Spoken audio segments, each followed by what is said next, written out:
Let's go back to the late 1960s. Muscle cars were everywhere. Big engines, bold designs, and loud personalities. But there was one car that never fully got the spotlight it deserved. The Ford Torino. It wasn't as flashy as the Mustang or as wild as the Charger, but it had its own story, one full of surprises, power, and even a few NASCAR wins. This is the story of a forgotten American classic that's finally getting the respect it deserves.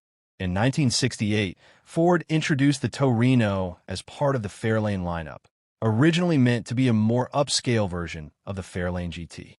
It got its name from the Italian city Turin, or Torino in Italian, which was considered the Detroit of Italy.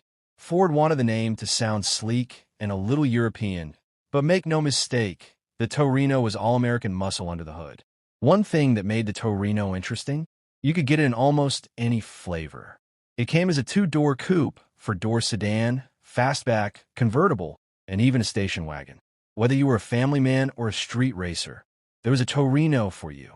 The design was clean, with long lines, hidden headlights on some models, and just enough chrome to remind you it was the 60s. Now, let's talk engines, because that's what really matters in a muscle car. You had options, starting with a basic 200 cubic inch inline-six, but the real fun started when you went for the V8S. The top dog was the legendary 429 Cobra Jet V8, a beast that could push out over 370 horsepower and launch you down the quarter mile in serious style. And Ford didn't just build the Torino for the streets. They had racing in mind, too. In the early 1970s, the Torino became a serious contender in NASCAR. Drivers like David Pearson and Cale Yarborough drove specially tuned Torino Talladegas, and they didn't just show up, they dominated. Pearson won the 1973 NASCAR championship behind the wheel of a Torino, giving it a place in racing history that most people forget. As the 70s rolled on, the Torino started changing. It got bigger, heavier, and a bit more focused on style than raw speed. In 1974, it got a complete redesign with a wide front grille and beefier lines. It looked tough, and Hollywood noticed. You might recognize it from the TV show Starsky and Hutch. Their bright red Torino with the white stripe became almost as famous as the show itself. But behind the scenes, the muscle car era was fading. Insurance costs were going up. Emissions rules were getting tighter. And the Torino, like many other muscle cars, slowly faded into the background.